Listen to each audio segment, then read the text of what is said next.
স্বাধীন, তুই আমাকে বিয়ে করবি? ম্যাম কি বলছেন এসব? আপনি মাথা ঠিক আছে? আমি তাও আবার আপনাকে বিয়ে করব? কেন, আমি কি দেখতে অনেক বাজে নাকি? না ম্যাম, তা হবে কেন? আপনি যেইখান দিয়ে হেঁটে যান আশেপাশের সব ছেলেরা আপনার দিকে তাকিয়ে থাকে। তাহলে তোর অসুবিধা কি আমাকে বিয়ে করতে? দেখ, তুই যদি আমাকে বিয়ে করিস, তুই যা চাইবি আমি তোকে তাই দেব। আপনি বিয়ে করবেন, তাও আবার আমাকে? আসলে অনেক হাসি পাচ্ছে আপনার কথা শুনে ম্যাম। আরে না, আমি সত্যি সত্যিই বলছি, আই এম সিরিয়াস। স্বাধীন নেহার কথা শুনে লুকিং গ্লাসের দিকে তাকায়। দেখে নেহার চেহারায় স্পষ্ট গম্ভীর ছাপ, আর দেখে মনে হচ্ছে না সে এখন মজা করছে। স্বাধীন সাইডে গাড়ি দাঁড় করিয়ে নেহার দিকে তাকিয়ে বলেন, ম্যাম কি হয়েছে আপনার? ঠিক আছে তো? নাকি কি বলছেন এসব আজগুবি কথা? আমি আবার আপনাকে বিয়ে করব কিভাবে? আপনি ম্যাম আর আমি আপনার বাসার সামান্য একটা ড্রাইভার। তো কি হয়েছে? তুই কি মানুষ না নাকি? নিজেকে মানুষ মনে করিস না? তা হবে কেন ম্যাম? এখন বল, তুই আমাকে বিয়ে করবি কি না? না ম্যাম, এটা একদমই অসম্ভব। আপনি আপনার পরিবারকে জানান, তারা আপনার জন্য ভালো কাউকে চয়েস করে দেবে। কথাটা বলেই স্বাধীন পুনরায় গাড়ি স্টার্ট দিয়ে যেতে লাগে। নেহা তার ব্যাগ থেকে একটা ফল কাটা ছুরি বের করে হাতে চালিয়ে যেতে যাবে আর বলতে লাগে, দেখ, শেষবারের মতো বলছি, আমাকে বিয়ে করবি কি না? না হলে এইখানে সুইসাইড করবো হাতের রক কেটে। আরে ম্যাম, আপনি কি পাগল হয়ে গেছেন নাকি মাথা ঠিক আছে আপনার? দেখেন, পাগলামি করবেন না। কি হয়েছে আমাকে খুলে বলেন, আমি বিষয়টা সমাধান দেওয়ার চেষ্টা করব। আমার কিছুই হয়নি, তোকে আমাকে বিয়ে করতে হবে, তাও আবার এক্ষুনি। আচ্ছা ঠিক আছে, আপনাকে বিয়ে করব। আগে ফল কাটার ছুরিটা আমার কাছে দিন। না, তুই সোজা কাজী অফিসে চল, তারপরে। নেহার কথা শুনে স্বাধীন কাজী অফিসের দিকে যেতে লাগে। একটু পর কাজী অফিসের সামনে এসে গাড়ি দাঁড় করিয়ে স্বাধীন বের হয়ে পড়ে। নেহা বাইরে আসে। এখন তো অন্তত ছুরিটা আমার কাছে দিন, না হলে যে কোনো সময় চালিয়ে দিতে পারেন। আপনাকে দেখে বিশ্বাস নেই ম্যাম। না, আমাকে আগে বিয়ে করবে, তারপর তোকে ছুরি দেব, এর আগে নয়। নেহার কথা শুনে স্বাধীনের কান্না আসার উপক্রম। আমতা আমতা করে মনে মনে বলতে লাগে, শালারে কোন ঝামেলায় পড়লাম। ইনি এত বড় একটা বিজনেসম্যানের মেয়ে হয়ে আমাকে করবে নাকি বিয়ে? নির্ঘাত কিছু একটা হয়েছে, তার জন্যই এরকম করছে সে। আর কি হয়েছে? স্যারের সঙ্গেও তো কিছু হয়নি। বাসা থেকে তো ভালোভাবেই বের হয়ে আসলো, কলেজ থেকে বের হয়েই পাগলামি করছে। দেখভাল কিছুই মাথার মধ্যে ঢুকছে না। কি করবে এখন? ইনাকে বিয়ে করলে নির্ঘাত নিজের জীবনের মায়া ত্যাগ করতে হবে। আরে কি হলো তোর? ডাকছি, কানে যাচ্ছে না? এইদিকে আয়। নেহার কথা শুনে স্বাধীনের ধ্যান ভেঙে যায়। নেহার পিছু পিছু কাজী অফিসের মধ্যে যেতে লাগে। কাজী অফিসের ভিতরে গিয়ে দেখে কেউ নেই। নেহা চেয়ারে বসে পড়ে। আরে নেহা মামুনি, তুমি এখানে? কিছু কি হয়েছে? আমাকে ফোন করলেই তো আমি বাসায় চলে যেতাম। না আঙ্কেল, কিছুই হয়নি, বিয়ে করব তার জন্য এসেছি। কি বলো মা, তোমার বিয়ে ঠিক হয়েছে আর আমাকে এখনো তোমার বাবা জানালো না? দেখছো তোমার বাবা কতটা স্বার্থপর হয়ে গেছে। না আঙ্কেল, বাবারা কেউ জানে না, আমি নিজের ইচ্ছাতেই বিয়ে করছি। আপনি বিয়ের কার্যক্রম শুরু করুন। কি হয়েছে মা, তোমার আবার কি? ইমরান তোমাকে বকেছে? চলো বাসায় ওকে খুব করে আমি বকে দিয়ে আসবো। সাদিতকে ইশারা করলে স্বাধীনও চেয়ারে বসে পড়ে। কাজী সাহেব উঠে কথাটা বলতে লাগে নেহার কাছে আসতে হাতে চুড়ি দেখে অবাক হয়ে যায়। নেহা চুড়ির দিকে ইশারা করে বলতে লাগে, আঙ্কেল, ভালোই ভালোই বলছি, বিয়ে পড়িয়ে দিন আমাদের দুইজনকে, না হলে আমি হাতে ছুরি চালিয়ে দেব। আরে মা, কি বলে এসব? ছুরিটা হাত থেকে ফেলে দাও। আর বিয়ের তো চার দোকানে কথা নয়, এজন্য সাক্ষী আর পরিবারের সম্মতি দরকার, তাছাড়া বিয়ে হয় না। থাক, এইগুলো কিছুই লাগে না, আমি রাজি তো। বিয়ের সম্ভব এখন, এত কথা না বলে বিয়ে পড়িয়ে দেবেন নাকি আমি অন্য কাজের কাছে যাব, নাকি আমার হাতে ছুরি চালিয়ে দিব? মা প্লিজ শান্ত হও। অন্যদিকে স্বাধীন অবয়ব বৃষ্টির মতো কাজী সাহেব আর নেহার কথা শুনতে লাগে। এইভাবে অনেক সময় পার হয়ে যায়। এক পর্যায়ে কাজী সাহেব হাল ছেড়ে দিয়ে বিয়ের কার্যক্রম শুরু করে স্বাধীনকে সাইন করতে বললে সাইন করে না। নেহা জোর গলায় কথা বললে স্বাধীন সাইন করে দেয়। নেহা সাইন করে দেয়, হাত থেকে চাকুটা ফেলে দিয়ে চেয়ার থেকে উঠে রুম থেকে বের হয়ে আসে। অন্যদিকে স্বাধীন আর কাজী সাহেব দুজনেই অবাক হয়ে যায়। আরে বাবা, তুমি কে?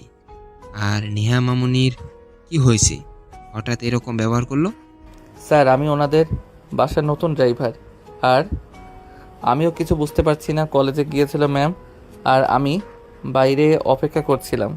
হঠাৎ গাড়িতে উঠে আমাকে এসব কথা বলছে, না বললে হাতে চাকু ধরে জোর করে এখানে নিয়ে এসেছে। ও আচ্ছা। কিরে, এখনো এখানে বসে আছিস? বাসায় যাব, তাড়াতাড়ি আয়। কথা শুনে স্বাধীন দৌড়ে চেয়ার থেকে উঠে দৌড়ে গাড়ির কাছে এসে গেট খুলে দিলেই নেহা ভিতরে প্রবেশ করে। ড্রাইভিং সিটে গিয়ে টাইপ করতে করতে বাসায় চলে আসে। দরজার সামনে গাড়ির হর্ন দিতেই দারোয়ান দরজা খুলে দেয়। ভেতরে আলিশান বাসার ভিতরে গাড়ি দিয়ে যায়। স্বাধীন নেহা নামতেই স্বাধীন গাড়ি নিয়ে পার্কিং লটে রেখে দেয়। অন্যদিকে নেহা মেইন দরজা অতিক্রম করে তার রুমের দিকে যাচ্ছিল। ঠিক তখনই নেহার সামনে তার বাবা এসে ঠাস ঠাস করে থাপ্পড় দিয়ে বলতে লাগে, আদর দিয়ে তোকে মাথায় তুলেছে, আজ কিনা সামান্য একটা ড্রাইভারকে তুই বিয়ে করলে। আর কুত্তার বাচ্চার কত বড় সাহস আমার বাড়ির মেয়ের দিকে নজর দিয়েছে। আজ ওরা একদিন কি আমার একদিন। এই তোরা তাকিয়ে কি দেখছিস? ওই জানোয়ার বাচ্চাটাকে এখানে ধরে নিয়ে আয়। নেহা তার বাবার কাছ থেকে থাপ্পড় খেয়ে নিচের দিকে তাকিয়ে কান্না করতে লাগে। একটু পর কিছু সংখ্যক লোক স্বাধীনকে টেনে ইচ্ছে নেহা তার বাবার কাছ থেকে থাপ্পড় খেয়ে নিচের দিকে তাকিয়ে কান্না করতে লাগে। একটু পর কিছু সংখ্যক লোক স্বাধীনকে টেনে হিসড়ে ভিতরে নিয়ে আসে। মারতে মারতে পুরো শরীর দিয়ে রক্ত বের হচ্ছে। নেহার সেদিকে কিঞ্চিত পরিমাণও ভ্রুক্ষেপ নেই। তখনই স্বাধীন কান্না করতে করতে বলতে লাগে, স্যার বিশ্বাস করেন, আমার এখানে কোনো দোষ নেই। নেহা ম্যাম আমাকে জোর করে বিয়ে করেছে। তোকে জোর করেছে আর তুই ড্যাং ড্যাং করে বিয়ে করে ফেললি? তুই ভাবতে পারিসনি এর পরিণাম কি হতে পারে? এখন বোঝ কেমন লাগে ফকিরের বাচ্চা হয়ে বড় দালানে থাকার স্বপ্ন, তো তাই না? স্বপ্ন ঘুচিয়ে দিচ্ছি। কথাটা বলে নেহার বাবা প্যান্ট থেকে বেল্ট খুলে স্বাধীনকে পিটাতে লাগে। প্রত্যেকটা বাড়িতে স্বাধীন চিৎকার দিয়ে ওঠে। পুরো বাড়ি কম্পন হতে লাগে। সবাই তাকিয়ে তাকিয়ে দেখছে, কারণ সবাই জানে নেহার বাবার রাগ সম্পর্কে। স্বাধীন কান্না করতে করতে বারবার চিৎকার করতে লাগে, ম্যাম প্লিজ স্যারকে কিছু বলেন না। দেখেন এভাবে আমাকে মারছে। আমার পরিবারে আমি ছাড়া কেউ নাই। আমার মা বাবা বোন ওরা না খেতে পেয়ে মারা যাবে। প্লিজ স্যার, কি কিছু বলেন না? আপনি তো আমাকে জোর করে বিয়ে করেছেন, আমার তো এখানে কোনো সম্মতি ছিল না। এই তোরা তাকিয়ে কি দেখছিস? যা নেহাকে নিয়ে রুমে যা, আর আমি একে সাহায্য করছি। নেহার বাবার ধমক শুনে নেহার মা আর চাচি নেহাকে নিয়ে তার রুমে চলে যায়। নেহার বাবা আবার স্বাধীনকে মারতে লাগে। মারতে মারতে গা দিয়ে রক্ত বের হয়ে ফ্লোর লাল হয়ে যায়। এক পর্যায়ে স্বাধীন নিজেকে আর সামলাতে না পেরে অজ্ঞান হয়ে যায়। ঠিক তখনই ভিতরে কাজী সাহেবের আগমন হয়। দৌড়ে নেহার বাবার কাছে এসে হাত থেকে বেল্ট কেড়ে নিয়ে বলতে লাগে, তুই অমানুষ, কিন্তু এত বড় অমানুষ এটা আমি ভাবতেও পারিনি। তোকে আমার বন্ধুর পরিচয় দিতেও ঘেন্না হচ্ছে। এইভাবে একটা ছেলেকে তুই কিভাবে মারতে পারলি? তোর মনে কি একটু দয়া মায়া নাই? এই ছোট লোকের বাচ্চার এত বড় সাহস কি করে হয় আমার মেয়ের দিকে নজর দেয়? আমার মেয়েকে বিয়ে করেছে, ওর এত বড় সাহস। ও জানে না ব্রাহ্মণ হয়ে চাঁদের দিকে হাত বাড়িয়েছে। এর পরিণাম তো এরকম হবেই। দেখ, আমি সম্পূর্ণ কথা বললে নেই, কারণ চেয়েছিলাম তোর বাসায় এসে সবকিছু তোকে বুঝিয়ে বলতে। ছেলেটার কোনো দোষ নেই। নেহা মামুন নিজেকে জোর করে বিয়ে করেছে। ছেলেটা অনবরত না করছিল, আর আমি দেখেছি অনেক ভীতু হয়েছিল। কিন্তু নেহা মামুনির জোরাজুরিতে ছেলেটা রাজি হয়ে যায়। তোর মেয়ে হাতের ছুরি চালানোর ব্ল্যাকমেল করে আমাকে বিয়ে পড়াতে বাধ্য করেছে। ছেলেটাকেও ঠিক এইভাবে রাজি করেছে। আরে তুই জানিস না এই ছোট লোকের বাচ্চাদের এইসব অভিনয়। আসলে আমার মেয়েকে বুঝিয়ে ফাজিয়ে বিয়ে করেছে, এটা আমি বুঝতে পারছি। তারপর কাজী সাহেব নেহার আঙ্কেল নেহার বাবাকে বুঝিয়ে বলতে লাগে। এক পর্যায়ে নেহার বাবা রুমে চলে যায়। কাজী সাহেব স্বাধীনকে সেখানে থাকার কিছু কাজের ছেলেদের দিয়ে স্বাধীনকে গাড়ি করে হাসপাতালে নিয়ে আসে। অন্যদিকে কিভাবে এত বড় কাজ করতে গেলি? জানিস না তোর বাবা কতটা রাগী? মা, তোর কি হয়েছে আমাদের খুলে বল। তুই কি আদৌ ছেলেটাকে ভালোবাসিস? আমার তো মনে হয় না। ছেলেটা অল্প কিছুদিন হলো এইখানে এসে কাজ করছে। নেহা তার মা আর চাচির প্রশ্নের উত্তরে কিছুই বলে না। নেহার মা আর চাচি অনবরত নেহার সঙ্গে কথা বলার চেষ্টা করে, কিন্তু কিছুই বলে না। চুপ হয়ে এক ধ্যানে নিচের দিকে তাকিয়ে থাকে। আমাকে একটু একা থাকতে দেবে তোমরা? যাও রুম থেকে, কিছুই ভালো লাগছে না, যাও তো।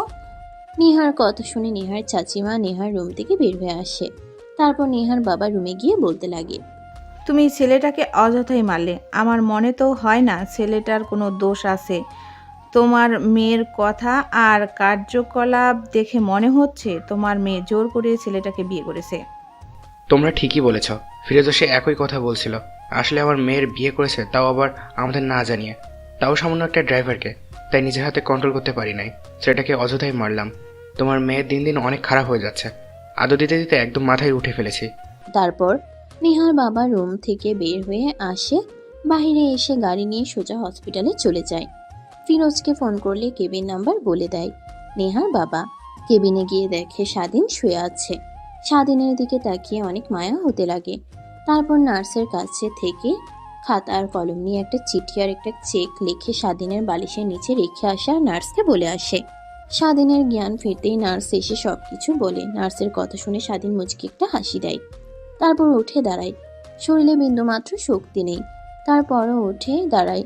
সে খাতে নিয়ে দেখে 20 লক্ষ টাকা অ্যামাউন্ট। চেকের দিকে তাকিয়ে স্বাধীন কৃত্রিম একটা হাসি দেয়। 5 বছর পর ম্যাম আসতে পারি? হ্যাঁ, ভিতরে এসো। স্বাধীন অনুমতি পেয়ে ভিতরে প্রবেশ করেন। এয়ারটেলের সামনে বসে সামনের দিকে তাকিয়ে নেহাকে দেখে খানিকটা অবাক হয়ে যায়। নেহা অবাক হয়ে যায় এখানে স্বাধীনকে দেখতে পেয়ে। আরে নেহা, ছেলেটাকে প্রশ্ন কর, এইভাবে তাকিয়ে আছিস কেন?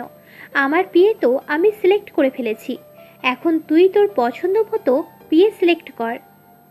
সাথীর কথা শুনে নেহার ধ্যান ভাঙে। তারপর স্বাধীনকে প্রশ্ন করতে লাগে। টুকটাক পোস্ট করলে স্বাধীন শেষ হবে জবাব দেয়। ইন্টারভিউ শেষ হলে স্বাধীন বাইরে বের হয়ে আসে।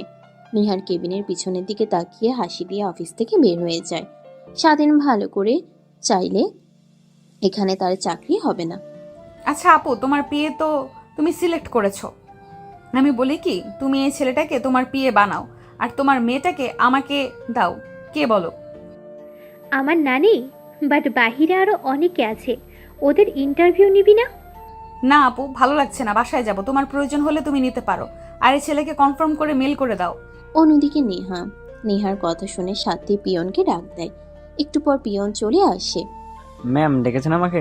হ্যাঁ ডেকেছি, বাট আপনাকে কতবার বলবো? আঙ্কেল বলেন তো, আমাকে ম্যাম বলে ডাকবেন না। আপনি আমার বাবার বয়স থেকে অনেক বয়সী, আপনি মামুনি কিংবা আমার নাম ধরে ডাকতে পারেন, আমি কিছুই মনে করব না। আর ডেকেছে কারণ হলো এই যে ফাইল দেখছেন, এই ছেলেটাকে ক্রোম ফ্রম লেটার পাঠিয়ে দিয়ে বলেন গ্রেসে গিয়ে আর বাহিরে যারা আছে তাদেরকে চলে আসতে বলেন ইন্টারভিউ নিতে। আর ভালো লাগছে না, অনেক ক্লান্ত হয়ে গেছি, বাসায় যাব। ঠিক আছে ম্যাম। ও সরি আপামনি। পিয়ন বের হয়ে যায়। তার পিছু পিছু নেহার সাথে দুজনেই বের হয়ে আছে। গাড়ি করে দুজনে বাসার উদ্দেশ্যে রওনা হয়। নেহা বাইরের দিকে তাকিয়ে ভাবতে লাগে। ছেলেটা এতদিন পর হঠাৎ করে কোথা থেকে আসলো আর একদমই চেনা যাচ্ছে না, আগের থেকে কতটা কিউট হয়েছে। আচ্ছা ওকে তো চাকরিটা দিয়ে দিলাম, আদৌ কি জয়েন হবে? যদি জয়েন হয় তখন যদি আবার স্ত্রীর অধিকার চায়, না না তা হয়তো বা চাইবে না, আবার চাইতেও পারে যেহেতু এখনো ডিভোর্স হয়নি। আরে ওই নেহা, তোর কি হয়েছে বলতো? সে কখন থেকে ডাকছি, বাহিরের দিকে তাকিয়ে আছিস, কি হয়েছে? কই আপু, কিছুই হয়নি, আসলে ভালো লাগছে না, শরীর অনেক ক্লান্ত লাগছে, তাই হয়তো বা। ঢং করতে হবে না, আমি কিন্তু সবই বুঝতে পারছি। ওই ছেলেটা যখন ইন্টারভিউ দিতে আসে তারপর থেকেই তুই কেমন জানি হয়ে গেছিস। তুই কি ছেলেটাকে চিনিস নাকি? সাথীর কথা শুনে নেহা ভ্যাবাচিকা খেয়ে যায়। বেসম খেয়ে উঠে তড়িঘড়ি করে সাথী তার ব্যাগ থেকে পানির বোতল বের করে নেহার দিকে এগিয়ে দেয়। নেহা ঢক ঢক করে পানি খেতে লাগে। পানি খাওয়া শেষ হলে বলতে লাগে, আরে না আপু, তুমিও না কি যে বলো এসব। আমার আবার কি হবে? আসলে এমনিতেই ভালো লাগছে না, আর আমি ছেলেটাকে তো চিনি না, কিন্তু ছেলেটার কথা শুনে মনে হলো অনেক ভালো আর যোগ্য, তাই তোমার পিএ বানালাম। আর তোমার পিএ আমাকে পছন্দ হয়েছে, কি কিউট একটা মেয়ে। হ্যাঁ আমারটাও, কিন্তু অনেক হ্যান্ডসাম আছে, চাইলে রাতের পর রাত কাটিয়ে দিতে পারবো একসঙ্গে। আপু কি বলছে এসব আবোল তাবোল কথা? বাসায় গিয়ে চাকরিতে বলবো নাকি? আরে কই কি বলছি, বললাম যে আমার বিয়েটা অনেক কিউট আছে কিন্তু। নেহা স্পষ্ট শুনতে পায় সাথীর কথা। নেহার অনেক রাগ হতে লাগে, কিন্তু কি করবে, যদি সাথীকে সত্যি সত্যি বলে তাহলে সবার কাছে গিয়ে বলে দেবে, তখন আবার বাবা রেগে ছেলেটাকে মারতে পারে। এসবে ভাবতে লাগে। একটু পর বাসায় চলে আসে। নেহা গাড়ি থেকে বের হয়ে সোজা রুমে গিয়ে দরজা আটকিয়ে দেয়। তারপর ফোনে থাকা পিকটা বের করে দেখতে লাগে আর বলতে লাগে, অনেক খুঁজেছি তোকে পিচ্ছি, এইবার পেয়েছি, আর তোর সঙ্গে এইভাবে দেখা হবে ভাবতেও পারিনি। আগের থেকে কতটা কিউট হয়েছিস। আমার বজ্জাত বোন তোর দিকে নজর দিয়েছে, আল্লাহ জানে ও কি করবে। বিদেশ থেকে এসেছে, ওর নজর তো শুধু উল্টাপাল্টা কিছু করার। আর আমারই ভুল হয়েছে, আমি কেন তোকে আমার পার্সোনাল পিএ না করে ওর পিএ করলাম। কথাগুলো ভেবে নেহা তার চুলগুলো খামচে দিয়ে ধরতে লাগে। জোরে ধরলে আপলে কথাগুলো ভেবে নেহা তার চুলগুলো খামচে দিয়ে ধরতে লাগে। জোরে ধরলে বলে চিৎকার দিয়ে ওঠে। অন্যদিকে স্বাধীন তার রুমে গিয়ে ফ্রেশ হয়ে পোশাক পরিবর্তন করে রান্না করতে লাগে আর তার মায়ের সঙ্গে কথা বলতে লাগে। বাবা, আর কতদিন এইভাবে চলবে বল? তোর বাবার অবস্থা দিন দিন অবনতি হচ্ছে। খুব দ্রুত চিকিৎসা না করলে তোর বাবাকে বাঁচানো যাবে না। আর এখনো তুই একটা চাকরিও পেলি না। আজকের ইন্টারভিউটা কেমন হয়েছে? আলহামদুলিল্লাহ মা, অনেক ভালো হয়েছে, বাট মনে হয় না তাও চাকরিটা হবে। আর তুমি টেনশন করো না, আমি যেহেতু এসেছি একটা না একটা কাজ করবই, আর বাবাকে খুব দ্রুতই সুস্থ করে ফেলবো ইনশাল্লাহ। স্বাধীন তার মায়ের সঙ্গে কথা বলা শেষ হলে ফোন রেখে দিয়ে রান্না শেষ হলে খাটের উপরে শুয়ে ভাবতে লাগে। এইভাবে আর কতদিন বন্ধুদের কাছ থেকে যা টাকা এনেছিল তাও সব শেষ হয়ে গেল। এখন তো আর কারোর কাছে টাকা চাইতেও পারবো না, মা বাবার কাছে তো আরও পারবো না। কি করি আর মনে হয় না চাকরিটাও হবে। নেহা ম্যামের সঙ্গে এভাবে দেখা হবে কখনো ভাবতেও পারিনি। আগে তো এটা ওনাদের অফিস ছিল না, তাহলে কি নতুন করেছে নাকি? ধ্যাত, জানলে যেতাবি না। এত বছর পর এইভাবে দেখা হবে, মনে হয় না চাকরিটা দেবে নেহা ম্যাম। কি আর করার, আগামীকালকে থেকে রিক্সা নিয়ে বের হতে হবে। এইসবই কথা ভাবছিল স্বাধীন শুয়ে থেকে। হঠাৎ ফোনে মেসেজ আসে। স্বাধীন ফোন হাতে নিয়ে মেসেজটা ওপেন করতেই চোখ বড় বড় হয়ে যায়। শোয়া থেকে উঠে দাঁড়িয়ে পড়ে। মেসেজটা আর অন্য কিছু না, চাকরি কনফার্ম হয়েছে, তাও আবার প্রত্যেক মাসে ৮০,০০০ টাকা করে বেতন। স্বাধীন যেন নিজের চোখকে বিশ্বাস করতে পারছে না। হাতের চিমটি কাটতে বলে উঠে। মেসেজটা ভালোভাবে পড়লে দেখে আগামীকাল জয়েনিং করতে হবে। স্বাধীন তৎক্ষণাৎ তার মার কাছে ফোন করে সব কথা বলে। স্বাধীনের মা শুনে অনেক খুশি হয়। স্বাধীনও অনেক খুশি হয়। অনেক খুশি হয়। হঠাৎ খুশি মাখা মুখটা গোমরামুখো হয়ে যায় আর মনেই ভাবতে লাগে, এটা আবার নেহা নামে নতুন কোনো চাল না তো? চাল হোক আর যাই হোক, মাসে অনেক বেতন, বাবার চিকিৎসা করাতে পারবো খুব তাড়াতাড়ি যদি কাজ করতে পারি মনোযোগ দিয়ে। আর নেহার কাছ থেকে দূরে দূরে থাকতে হবে, আর ওর ফাঁদে একদমই পা দেওয়া যাবে না। অন্যদিকে নেহা শুয়ে থেকে এইসবই ভাবছিল। হঠাৎ দরজায় কড়া নাড়ার শব্দ পায়। নেহা উঠে দরজা খুলে দিয়ে দেখে তার বড় বোন সাথী। তুই না বললি তোর ভালো লাগছে না, শুয়ে থাকবি? সেই না দেখছি এখনো অফিসের পোশাক পরিধান করে আছিস। আর আমি এই কাজটা কিছুতেই বুঝতে পারছি না, আমাকে একটু বুঝিয়ে দে তো। ও আচ্ছা আপু, আসো, তুমি ভেতরে আসো। আসলে খুব টায়ার্ড লাগছিল, তাই শুয়ে পড়েছিলাম। আমি ফ্রেশ হয়ে আসছি, তুমি সবাই বলছো। কথাটা বলেই নেহা ওয়াশরুমে চলে যায়। ফ্রেশ হয়ে বাইরে আসে, তারপর সাথীকে কাজ বুঝে দিতে লাগে। এইভাবে অনেকটা সময় পার হয়ে যায়। দেখতে দেখতে সেই দিনটাও পার হয়ে যায়। পরের দিন সকালবেলা স্বাধীন সকাল সকাল উঠে নামাজ পড়ে ঘোরাঘুরি করে রুমে চলে আসে। তারপর অফিসে যাওয়ার জন্য প্রস্তুতি নেয়। বাইরে এসে এই পাশ ওই পাশটায় গিয়ে রিক্সা না পেয়ে গাড়ি করে অফিসে যেতে লাগে। তীব্র জ্যামে পড়ে যায় স্বাধীন। প্রায় ২০ মিনিট পর অফিসে গিয়ে পৌঁছায়। দারোয়ান আটকে দিলে এসএমএসটা দেখালে ভিতরে যেতে দেয়। তারপর ম্যানেজারের কাছে গেলে স্বাধীনের সব ফর্মালিটিগুলো পূরণ করে সাথীর কাছে নিয়ে যায়। ম্যাম, এই যে আপনার ফিরে এসেছে, প্রায় ২০ মিনিট লেট করেছে। আর নেহামের বিয়ে তো কত সকাল সকাল চলে এসেছে। জান, আপনাকে আর বলতে হবে না, প্রথম দিন হয়তো বা জামে পড়েছিল তাই লেট হয়েছে। জান, এখন আর তুমি এসো, এখানে বসো। Thank you ma'am. ধন্যবাদ দিতে হবে না। আর আমি কিন্তু সময় অপচয় একদমই পছন্দ করি না। আমার পার্সোনাল বিয়ে, আমি কখন কি করব এইসব খুঁটিনাটি তোমার জানা দরকার। এই যে লিস্ট আছে এখানে, আমি কখন কি করব সব লেখা আছে। তুমি শুধু সময় মতো আমাকে জানিয়ে দেবে একটা। তুমি কি নেহাকে চেনো? না মানে ম্যাম, নেহাকে? ও আচ্ছা, বুঝতে পারছি। নেহা হচ্ছে ইন্টারভিউ রুমে যে আমার পাশে একটা মেয়ে ছিল যে তোমাকে প্রশ্ন করলো। ও আসলে আমার বিয়ে সিলেক্ট করে নেওয়া হয়ে গিয়েছিল, শুধু বাকি ছিল নেহার বিয়ে নেওয়ার। তখনই তুমি আসছো। তোমাকে সিলেক্ট করে নেহা, বাট আমার বিয়ে হিসাবে। আর আমার বিয়ে নেহাকে নিয়ে নেয়, তাই হয়তো ভাবলাম তুমি হয়তো বা নেহাকে চেনো। সরি ম্যাম, আমি তাকে চিনি না। আচ্ছা, এটাই তো ব্রেক থ্রু, তাই না? হ্যাঁ বসো, আর যখন যা দরকার আর বুঝতে অসুবিধা হলে আমাকে বলো। ঠিক আছে ম্যাম। স্বাধীন সাথীকে কিছু বুঝতে না দিয়ে তার ডেস্কে এসে বসে পড়ে। তারপর কাজ সব বুঝে নিতে লাগে। স্বাধীনের অনেক ভালো লাগে, এত টাকা এত সহজ কাজ। সবকিছু কমপ্লিট করা হলে সাথীর লিস্ট দেখতে লাগে, কখন কি করবে, কখন কোন মিটিং আছে, এসব আর কি। দেখতে দেখতে অনেকটা সময় পার হয়ে যায়। তখনই স্বাধীন তার দেখতে কেটে সাথীর কাছে এসে দাঁড়িয়ে বলে, ম্যাম 11টার সময় কিং গ্রুপের সঙ্গে আপনাদের একটা মিটিং আছে এই লিস্টে। এটাই আছে 11টার সময়। যেহেতু মিটিং আর এখান থেকে অনেকটা দূরে, তাই আমাদের এখনই বের হতে হবে। রাস্তার অবস্থা তেমন একটা ভালো না, সব সময় জ্যাম লেগেই থাকে। ও আচ্ছা, বুঝতে পারছি। তুমি একটা কাজ করো, পাশের কেবিনটাতে নেহা বসে আছে, ওর কাছে গিয়ে বলো রেডি হতে। ঠিক আছে ম্যাম। তারপর স্বাধীন সাথীর কেবিন থেকে বের হয়ে পাশের কেবিনের দরজায় নক করতেই স্বাধীন ভিতরে ঢুকে বলতে লাগে, ম্যাম সাথী ম্যাম বলল যে আপনাকে রেডি হতে একটু পরে বের হবে। স্বাধীন নেহার কথা শুনে ঘুরে বের হতে যাবে, ঠিক তখনই পিছন থেকে নেহা বলতে লাগে, আমাদের বিষয়ে কিন্তু সাথিয়া আপু কিছুই জানে না, আর কিছু বলবেও না তুমি, আশা করি। ম্যাম সাথী ম্যাম বলল যে আপনাকে রেডি হতে একটু পরে বের হব। ম্যাম চিন্তা করবেন না, আমি কাউকে কিছু বলবো না।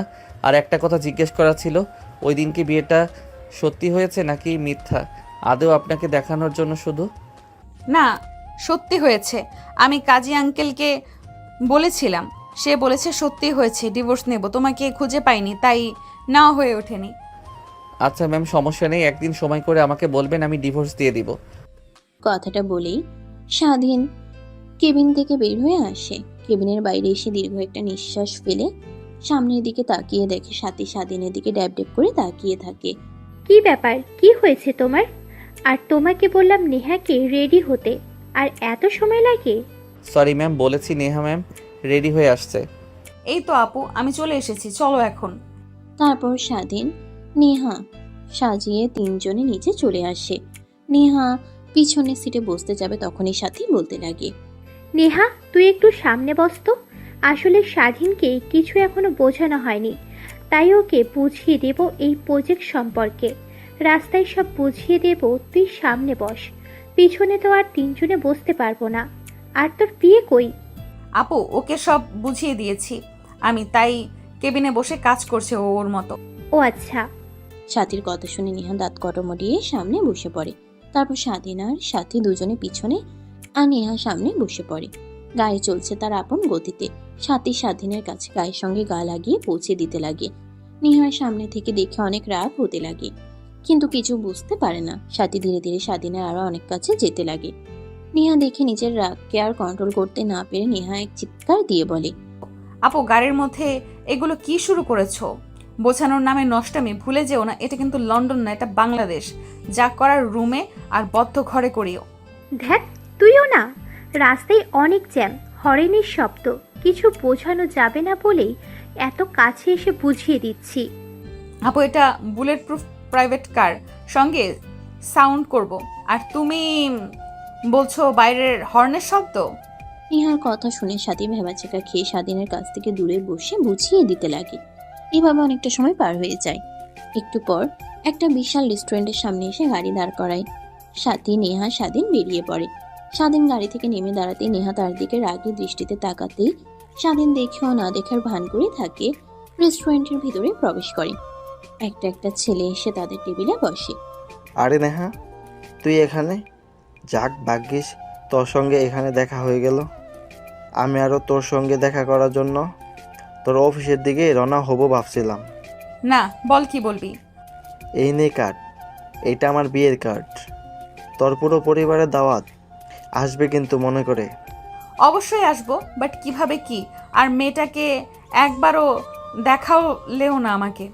মাইশা তুমি একটু এদিকে আসো তো। হার নেহা, এই যে মাইশা, এইটা তোদের ভাবি। আরে ভাবি, দুনিয়াতে আর মানুষ খুঁজে পান নাই? ঘুরে ফিরে একটা লুচ্চাকে বিয়ে করলেন। জানেন এ কি পরিমাণ লুচ্চা? ভার্সিটির সিনিয়র থেকে শুরু করে জুনিয়র মেয়েদের পিছে ঘুরঘুর করত। নেহার কথা শেষ না হতেই ছেলেটা তার চেয়ার থেকে উঠে নেহার মুখ চেপে ধরে পাশে থাকা ছেলেটার হবু বউ অর্থাৎ মাইশার আগেই দৃষ্টিতে তাকিয়ে থাকে। তারপর নেহার কানের কাছে মুখ নিয়ে গিয়ে বলতে লাগে, আরে ভাই, আমি তোর কোন পাকা দানে মই দিলাম বলতো? এইভাবে আমার ইজ্জতের ফালুদা বানাচ্ছিস? কেন এত কষ্ট করে একটা পটিয়ে আর বিয়ে করতে যাচ্ছি, সেখানে কিনা তুই আপনি এইভাবে আপুর মুখ চেপে ধরছেন কেন? ছাড়েন বলছি। আর আপু আপনি বললেন। না, মানিয়ে নিতে বলতে চাচ্ছি যে সিনিয়র জুনিয়র প্রত্যেকে মেয়েদের পিছে ঘুরতো, কিন্তু এ সরল সোজা ইনোসেন্ট একটা ছেলে আমাদের ব্যাচের সব থেকে ভদ্র একটা ছেলে ছিল। ও আচ্ছা, তাই বলেন। আমি তো আবার অন্য কিছু ভেবে ফেলছি। চলো এখন উঠি, মা ফোন করেছিল আর ওরা খাবে পরে। এক সময় কথা বলিও। আর নেহা আসিস মনে করে তুই, আর তোর পরিবার চলে আসিস সময় মতো। নেহা ঘাড় ঘুরিয়ে হ্যাঁ জানায়। ছেলেটা আর মায়েরা চলে যায়।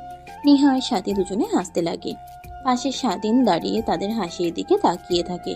নেহার হাসির দিকে দেখে প্রতিনিয়ত প্রেমে পড়তে লাগে স্বাধীন, আর মনে ভাবতে লাগে, দেখ ওরা বড়লোক, কখনোই আমার সঙ্গে তাদের যাবে না। আর যত দূরে সম্ভব আব্বুকে অপারেশন করানো শেষ হলে অফিস থেকে রিজাইন নিতে হবে, না হলে যত নেহার আশেপাশে থাকবো ততই মায়ায় পড়ে যাব।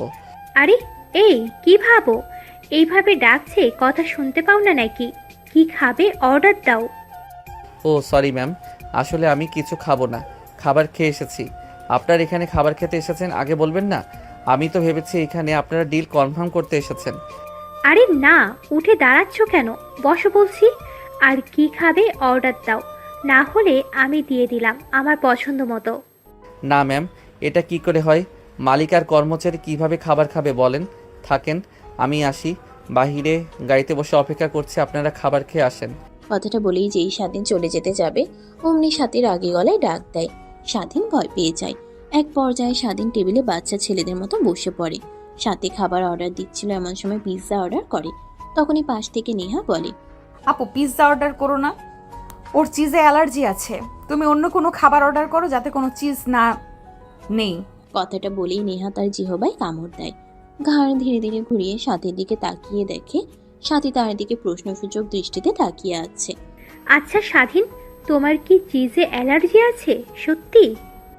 হ্যাঁ ম্যাম।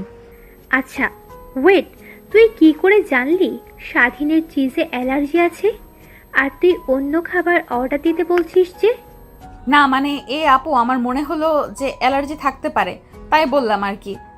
আমার একটা বন্ধু ছিল এর মতো, ও পিৎজা খেতে পারতো না, তাই আর কি বললাম। ও আচ্ছা, আজকাল মানুষের ফেস দেখলেও বলে দিতে পারিস যে কার অ্যালার্জি আছে আর কার নেই? নেহা সেদিকে আর কোনো ভ্রুক্ষেপ দেখায় না। সাথে খাবার অর্ডার করতেই ওয়েটার এসে খাবার দেয়। খাবার খেয়ে তিনজন বের হয়ে পড়ে। গাড়ি একটা সুন্দর অফিসে চলে আসে। গাড়ি থেকে নেমে সাথে আগে আগে নেহা পিছে, তার পিছে স্বাধীন। তিনজনে আসতে লাগে। একটু পর একটা কনফারেন্স রুমে গিয়ে পৌঁছায়। দেখে সেখানে আগে থেকেই সবাই উপস্থিত আছে। মানে সরি, আসতে একটু লেট হয়ে গেল, আসলে রাস্তাতে অনেক জ্যাম ছিল। আচ্ছা সমস্যা নেই, আপনারা আপনাদের প্রজেক্ট আমাদের দেখান। লোকটার কথা শুনে সাথী তার ফাইল থেকে পেন ড্রাইভ খুঁজতে লাগে, কিন্তু পেন ড্রাইভ খুঁজে পায় না। সাথী অবাক হয়ে যায়, যেন নিজের মাথার চুল এখন ছিঁড়তে ইচ্ছে করছে। কোটি টাকা ডিল যদি কোনোভাবে না পায় তারা অনেক লোকসান হবে। কি ব্যাপার ম্যাম, কিছু কি হয়েছে? না কিছু হয়নি, 1 মিনিট আমাকে সময় দিন। না আপু কি করছো? এত কষ্ট করে এনাদের সঙ্গে আমরা ডিল করতে এসেছি, আর কত কষ্ট হয়েছে জানো এনাদের ম্যানেজ করতে, আর তুমি কিনা এভাবে সময় অপচয় করছো। আরে পেন ড্রাইভটা তো খুঁজে পাচ্ছি না, যেখানে পুরো বিষয়টা ভয়েস সহ ভিডিও হলগ্রাম ছিল। কি বলছো তুমি? তুমি দেখে সেই সব আনবে না? এখন কি হবে বলো? এনারা তো রেগে যাবে যদি বলেই আমাদের ভিডিও হলো গ্রামটা আনি নাই। আর তো ফেল দেখিয়ে না দিয়ে বোঝানো একদমই অসম্ভব এই আধুনিক যুগে এসেও। নেহার সাথে দুজন দুজনের কানে ফুসফুস করতে লাগে। স্বাধীন বিষয়টা বুঝতে পেরে তাদের দুজনের কাছে চলে যায়। ম্যাম, আপনাদের দুজনকে দেখে মনে হচ্ছে অনেক চিন্তিত হয়ে আছেন। চাইলে আমাকে বলতে পারেন, আমি যতটুকু সম্ভব সাহায্য করতে পারবো। ছোট লোকের বাচ্চা, তুই কিভাবে পারবি সমস্যার সমাধান? তাহলে শোন, সাহায্য করবি। ফাইলটা হলো গ্রাম ভিডিও করে নিয়ে এসেছিস পেন ড্রাইভে, সেই ভিডিওটাই খুঁজে পাচ্ছে না। পুরো কনফারেন্স রুমটাই স্তব্ধ হয়ে যায়। সবাই নেহার দিকে ড্যাব ড্যাব করে তাকিয়ে আছে। স্বাধীন বিষয়টা স্বাভাবিক করার জন্য বলল, ও সরি ম্যাম, আর আপনারা এই দিকে প্লিজ একটু মনোযোগ দেন। নেহা আর সাথী ম্যামের অনেক মাথা ব্যথা করছে, তাই আমি যতটুকু সম্ভব আপনাদের বোঝানোর চেষ্টা করছি। দেখ, রাগ উঠাস না, এমনিতেই কিন্তু নিজেকে কন্ট্রোল করতে পারছি না। থাপ্পড় মেরেছি, এখন উল্টাপাল্টা কিছু করে ফেলবো তোর সঙ্গে। চুপচাপ কেবিন থেকে বের হয়ে আয়, আর আমাদের দিকে দেখছি কি করা যায়। ম্যাম প্লিজ আমাকে একটাবার সুযোগ দেন। আমি ফাইলটা দেখেছি, আমার সব মনে না থাকলেও কিছু কিছু ইম্পর্টেন্ট অংশ মনে আছে। আমি সেই সব বিষয়ে তাদের বোঝাতে পারবো। ফকিনের বাচ্চা, তোকে বলেছি না এখান থেকে যা, তারপরও মাথা খাটাচ্ছিস। যা এখান থেকে। আরে নেহা থাম তো, ছেলেটা যেহেতু করে বলছে তাহলে চেষ্টা করুক না। আর তাদের যদি বলি আমরা হলগ্রাম আনতে ভুলে গেছি, তাহলে ওনারা এমনিতেই আমাদের ডিলে সাইন করবে না। এর থেকে স্বাধীন যদি পারি তো চেষ্টা করে দেখুক না। তোমার নেহার কথা শুনতে হবে না, তুমি যতটুকু সম্ভব ম্যানেজ করো দেখি। নেহার কথা শুনে স্বাধীন উৎসাহ পায়। টেবিলের উপরে থাকা মাইক্রোফোনটা তার কলারে লাগিয়ে নেয়। টেবিলের উপরে থাকা মার্কার আর মুশনি নিয়ে দাঁড়ায়, তারপর বলতে লাগে, স্যার প্লিজ কিছু মনে করবেন না। এই আধুনিক যুগে এসেও আপনাদের হলোগ্রাম না দেখিয়ে বোর্ডে দেখাচ্ছি, কারণ হলো গ্রামে আপনারা যতটুকু বুঝতে না পারবেন, বোর্ডে আপনাদের ততটুকু ভালোভাবে বুঝিয়ে দিতে পারবো। স্বাধীনের কথা শুনে সবাই চোখ বাঁকিয়ে তাকায়। নেহা দেখে হাল ছেড়ে দিয়ে মাথা চেপে ধরে বসে থাকে। তারপর স্বাধীন এক এক করে প্রত্যেকটা বিষয় বুঝিয়ে দিতে লাগে। নেহার সাথে দুজনেই অবাক হয়ে যায়। কনফারেন্স রুমে সবার দিকে তাকিয়ে দেখে প্রত্যেকের চোখেই উচ্ছ্বাসের ছায়া। স্যার এখানে আরও বোঝার বিষয় হলো, আমরা জাপান থেকে কাপড় নিয়ে আসি। এখানে অনেক ভালো ভালো ডিজাইন অভিজ্ঞ ডিজাইনিস দ্বারা পোশাক নির্মাণ করে, আর প্রত্যেকটা ট্রেন্ডিংয়ের। তাই আমরা আপনাকে শিওর দিতে পারি যে আপনারা যদি আমাদের কাছ থেকে প্রোডাক্ট কিনেন তাহলে কখনোই ঠকবেন না। তাদের মধ্যে এই যে ডিজাইনটা দেখছেন, আমি তো হাতে বানিয়েছি, এর থেকেও আরও অনেক সুন্দর এই ডিজাইনটা অনেকেই পছন্দ করবে। 100 দিনের মধ্যে 99 জনই পছন্দ করেছে আমাদের এই ডিজাইনটা। তাই আমরা বলতে পারি আপনাদের কখনোই লস হবে না আমাদের সঙ্গে ডিল করলে। হ্যাঁ বুঝতে পারছি, আর তুমি অনেক ভালোভাবে উপস্থাপন করেছো মিস সাথী। আপনাদের কোম্পানির সঙ্গে আমরা ডিল করতে অনেক আগ্রহী। ফর্মালিটিগুলো দিন, আমরা সই করে দেখছি। ধন্যবাদ স্যার, এই যে এখানে সাইন করুন। তারপরে এক এক করে সবাই সাইন করে দেয়। যাবার সময় সবাই স্বাধীনের কাছে এসে প্রজেক্টটা ভালোভাবেই বুঝিয়েছে, তার জন্য অনেক উৎসাহ আর অনুপ্রেরণা দিতে লাগে। এইভাবে প্রত্যেকে বের হয়ে যায়। নেহা স্বাধীনের দিকে এক নাগারে তাকিয়ে আছে। সাথে ফাইলগুলোতে সাইন করা শেষ হলে বলতে লাগে, ইয়াহু, শেষমেশ শেখ ইন্ডাস্ট্রির সঙ্গে আমাদের ডিলের চুক্তিটা হয়ে গেল। এই দিনটার জন্য আমি 1 বছর ধরে অপেক্ষা করেছিলাম। আস্থা পূর্ণ হলো।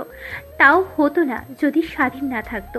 তুমি ছেলেটাকে শুধু শুধু এতগুলো লোকের সামনে থাপ্পড় মারলি। থাপ্পড় মারবো না তো কি করব? ওর এত বড় সাহস, ও আমার কাছে এসে আমার কাঁধে হাত রেখে কথা বলে কে? ও হয়তো ভুলে গেছে সামান্য চাকর। নেহা, তোর কি হয়েছে? শরীর ঠিক আছে? তুই তো এমন না, সবাইকে না শ্রদ্ধা করিস। ছেলেটা হয়তো ভুল করেছে, তাই বলে সবার সামনে এইভাবে ওকে থাপ্পড় মারবি? তোর ঠিক হয়নি। আজ যদি এই ছেলেটা না থাকতো তাহলে আমাদের এই কোটি কোটি টাকার ডিলটা কখনো হতে পারতো না, আর আমাদের স্বপ্ন স্বপ্নই থেকে যেত। না ম্যাম, সমস্যা নেই, আমি কিছুই মনে করিনি। বাদ দেন এসব বিষয়। আর যে কারোরই রাগ হয়ে যেতে পারে, আমারই উচিত হয়নি ম্যামের এত টাকা সে গিয়ে কাঁধে হাত রেখে কথাটা বলার। আর ম্যাম আই এম সরি, আমাকে ক্ষমা করে দিবেন। কথাটা বলেই কনফারেন্স রুম থেকে স্বাধীন বাইরে বের হয়ে নিজের রাস্তার দিকে তাকিয়ে থাকে। ঠিক তখনই একটা মধ্যবয়স্ক লোক এসে স্বাধীনের পাশে দাঁড়ায়। হাত বাড়িয়ে দিয়ে স্বাধীনকে বলতে লাগে, আমি সাপি ইন্ডাস্ট্রির মালিক। আমাদের ইন্ডাস্ট্রি বাংলাদেশে টপ 9 রয়েছে। জানো, আজ পর্যন্ত আমি কাউকে এইভাবে চাকরির জন্য অফার করিনি। আজ তোমাকে কনফারেন্স রুমে তোমার মেধা আর বোঝানোর স্টাইল দেখে আমরা সবাই শিহরিত হয়ে গেছি। এই আধুনিক যুগে এসেও কেউ এইভাবে বোর্ডে বোঝাতে পারে তা একদমই দুর্লভ। আমি বলি কি, তুমি আমার কোম্পানিতে জয়েন করো। তোমাকে আমি অনেক টাকা মাইনে দিব। তুমি যত সুযোগ সুবিধা চাও সবই তোমাকে দেওয়া হবে। বিনিময়ে আমার সঙ্গে কাজ করবে তুমি। এই নাও অ্যাপয়েন্টমেন্ট লেটার। আর এখানে সবকিছু লেখা আছে। প্রথম তোমাকে 1 লাখ প্লাস অ্যামাউন্ট দিব, পরবর্তীতে আরো বাড়বে। অনেক অনেক ধন্যবাদ স্যার আমাকে এত বড় একটা চাকরির অফার করার জন্য, কিন্তু আই এম সরি, আমি আপনার অফারটা রাখতে পারছি না। কি বলছো তুমি? বুঝে শুনে বলছো তো? জানো, আমার অফিসে তুমি যদি যোগ দিতে পারো তোমার পুরো লাইফটা সেটেল হয়ে যাবে। যেখানে সামান্য পোস্টে চাকরির জন্য মানুষ স্বপ্ন দেখে, সেখানে আমি তোমাকে আমার পোস্টে ম্যানেজার বানাবো।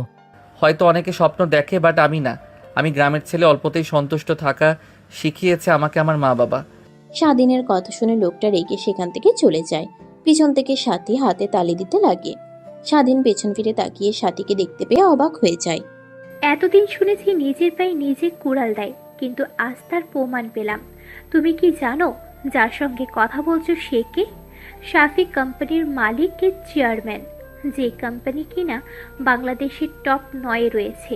সেই কোম্পানির ম্যানেজারের জন্য তোমাকে পছন্দ করেছিল, নিজে তোমাকে চাকরির জন্য অফার করেছে, আর তুমি সেখানে কিনা রিজেক্ট করে দিয়েছো। ম্যাম, হয়তোবা আপনি আমাকে বোকা ভাবছেন, বাট আমি চাইলে সেইখানে যেতে পারতাম। আমি যাইনি কেন জানেন? কারণ আমি দেখেছি সে যখন অফিসের ভিতরে ঢুকছিল তখন একটা বৃদ্ধ লোক তার কাছে কিছু টাকা চায়। সেই লোকটাকে পা দিয়ে লাথি দিয়ে চলে আসে। তার কোম্পানি কোটি কোটি টাকার হলে কি হবে, তার মধ্যে মনুষ্যত্ব নেই। আসলে আমি যতই তোমাকে দেখছি ততই অবাক হচ্ছি। তোমার মাঝে কিছু তো একটা লুকিয়ে আছে। I am impressed. হয়েছে আপু, তোমাকে আর মাথায় তুলতে হবে না। এমনি এমনি ওকে চাকরি অফার করেছিল, আদৌ দেখতে গিয়ে ওকে গেট দারোয়ান বানাতো, ম্যানেজার তো দূরে থাক। কথাটা বলে নেহা সেখান থেকে চলে আসে। স্বাধীন মুচকি একটা হাসি দেয়। সাথী স্বাধীনের হাত ধরার চেষ্টা করে, স্বাধীন দূরে সরিয়ে দেয়। দুজনে হাঁটতে লাগে আর সাথী স্বাধীনের সঙ্গে কথা বলতে লাগে। দুজনে নিচে গাড়ির কাছে এসে দেখে নেহা আগে থেকে পিছনের সিটে বসে আছে। স্বাধীন সেটা দেখে সামনের সিটে বসে পড়ে। সাথী কিছু বলতে গিয়েও বলে না। একটু পর ড্রাইভার গাড়ি স্টার্ট দিয়ে অফিসের দিকে যেতে লাগে। নেহা ফোনের দিকে নজর দেয়। ফোন থেকে সরিয়ে তার বোনের দিকে তাকাতেই দেখে এক ধ্যানে স্বাধীনের দিকে তাকিয়ে আছে। নেহার এটা দেখে অনেক রাগ হতে লাগে, কিন্তু নিজের রাগকে দমিয়ে সাথীর কাঁধে হাত রেখে নাড়া দিয়ে বলে, আপু কি হয়েছে তোমার? এইভাবে ছোট লোকটার দিকে তাকিয়ে আছো কেন? আরে চুপ, ও শুনে ফেলবে। তাই বলে তুমি আমার মুখ চেপে ধরবে? তোমার মতো একদমই কিন্তু আমার ভালো লাগছে না। দেখ, তোকে কিছুই বুঝতে হবে না। ছোট মানুষ ছোট মানুষের মতো থাক। অন্যদিকে স্বাধীন বসে পিছনে কি হচ্ছে সব শুনতে পাই। লুকিং গ্লাসে তাকিয়ে দেখতেও পাই, দেখে মুচকে মুচকে হাসতে লাগে। আরাম মনে স্বাধীন ভাবতে লাগে, আমাকে থাপ্পড় দেয়া, তাই না? এর স্বাদ আমি হাড়ে হাড়ে বুঝিয়ে দেব তোমাকে। আমার বউ, তোমার সামনে তোমার বোনের সঙ্গে ফ্লার্টিং করব, দেখি কতদিন নিজেকে সামলে রাখো। এই অল্পতে এইভাবে রেগে গেলে হবে? স্যার, আমরা তো চলে এসেছি, আর সাথে ম্যাম আপনাকে ডাকছে। ও আচ্ছা। কথাটা বলেই স্বাধীন গাড়ি থেকে নেমে পড়ে। গাড়ি থেকে নেমে মাথায় একটা আলতো করে থাপ্পড় দিয়ে ভেতরে প্রবেশ করে নেহা। তার সাথে তারা দুজনে অফিসের সবাইকে একত্র করে ডিলটা হয়েছে বিষয়টা জানাই। সবাই অনেক খুশি হয়। তারপর সাথে মিষ্টির প্যাকেট বের করে সবাইকে খাইয়ে দিতে লাগে। স্বাধীনের কাছে আসলে হাতে নিতে চাইলেও নেহা হাতে না দিয়ে খাইয়ে দেওয়ার চেষ্টা করে আর বলতে লাগে, তোমার জন্য ডিলটা হয়েছে, তোমাকে তো ডাবল মিষ্টি দেওয়াই উচিত।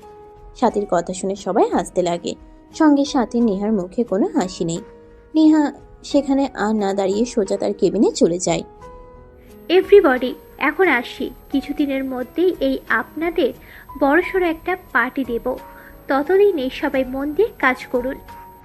ঠিক আছে ম্যাম, আর আপনাকে কংগ্রেস। তারপর সাথী তার কেবিনে চলে আসে। দেখে স্বাধীন তার ডেস্কে বসে কাজ করছে।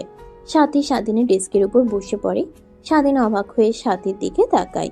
ম্যাম, কিছু বলবেন?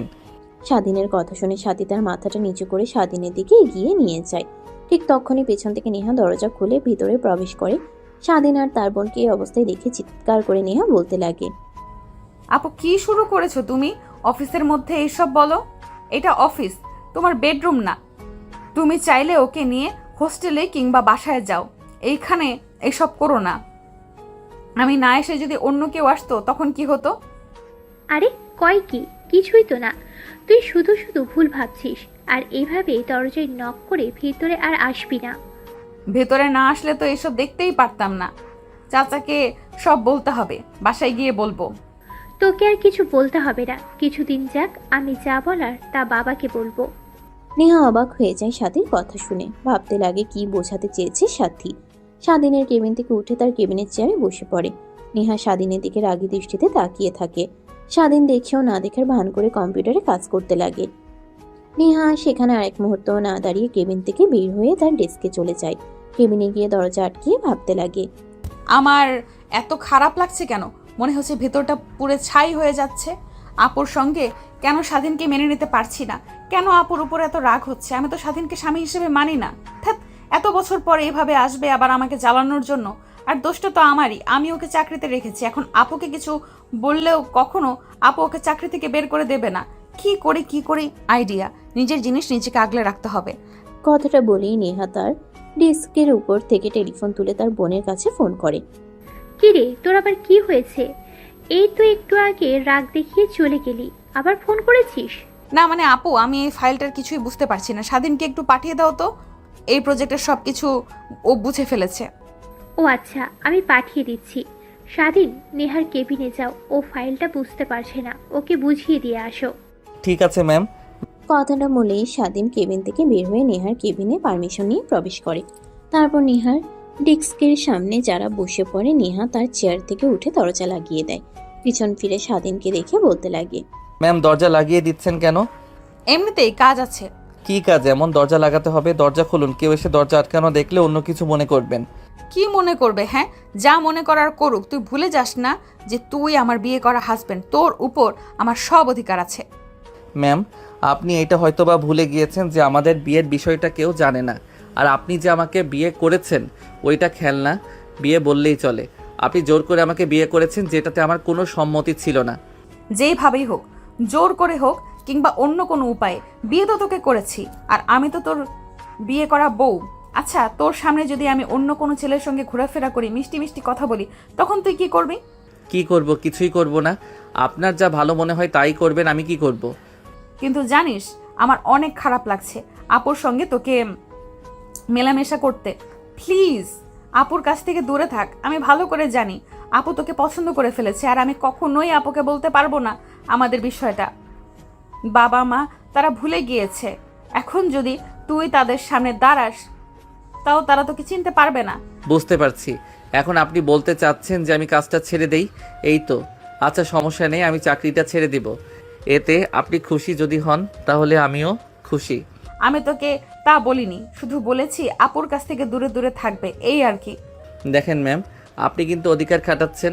অধিকার খাটাবো না তো কি করব? হ্যাঁ, তুই কি বারবার ভুলে যাচ্ছিস যে আমি তোকে বিয়ে করাবো? স্বাধীন কিছু বলতে যাবে এর আগে নেহা স্বাধীনকে ঘুরিয়ে তার কোলের উপরে বসে পড়ে।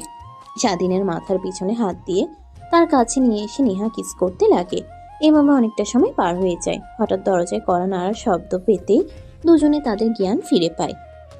নেহা মাথা তুলে ঘড়ি করে স্বাধীনের উপর থেকে সরে দাঁড়ায়। স্বাধীন কিছু বলতে যাবে এর আগে নেহা স্বাধীনকে ঘুরিয়ে তার কোলের উপরে বসে পড়ে। স্বাধীন কিছু বলতে যাবে এর আগে নেহা স্বাধীনকে ঘুরিয়ে তার কোলের উপরে বসে পড়ে।